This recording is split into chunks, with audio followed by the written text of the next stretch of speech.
mình sẽ hướng dẫn các bạn làm một chiếc cano bằng gỗ ba sa. Chiếc cano V3 của mình đó, mình làm mình thấy nó nhỏ, chạy nó trong nó dễ lật các bạn. Nay mình làm chiếc mới, làm chiếc V4 luôn. Rồi bây giờ chúng ta cùng làm ha.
till I get up.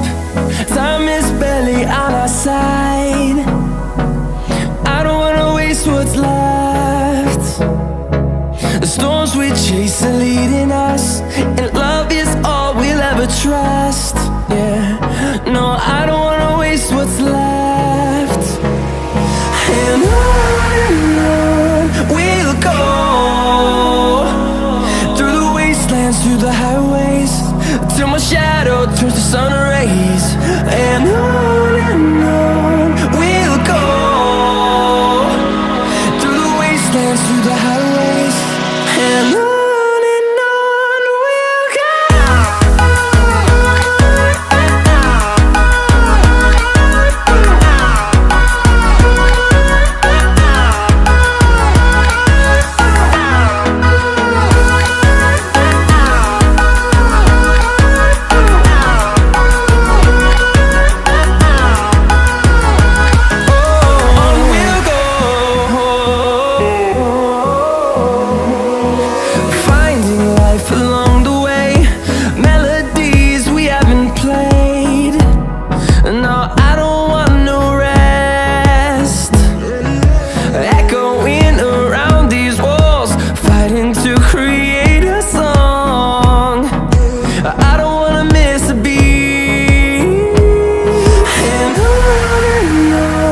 we'll go.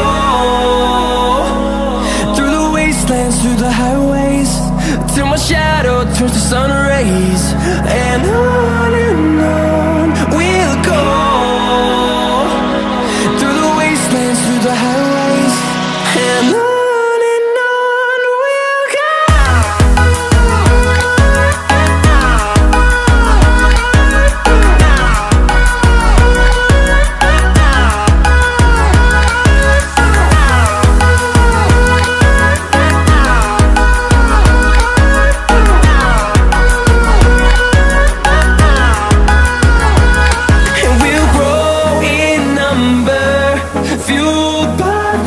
See the horizon turn us to thousands, and we'll grow in number, fueled by them. To see the horizon turn us to thousands, and on we'll go, through the wastelands, through the highways, till my shadow turns to sun rays. And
cano mới ha.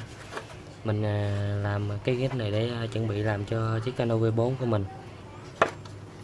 Đây mình làm bằng gỗ toàn bộ luôn các bạn. Chiếc này thì to hơn chiếc V3, hy vọng là nó sẽ chạy ổn định hơn.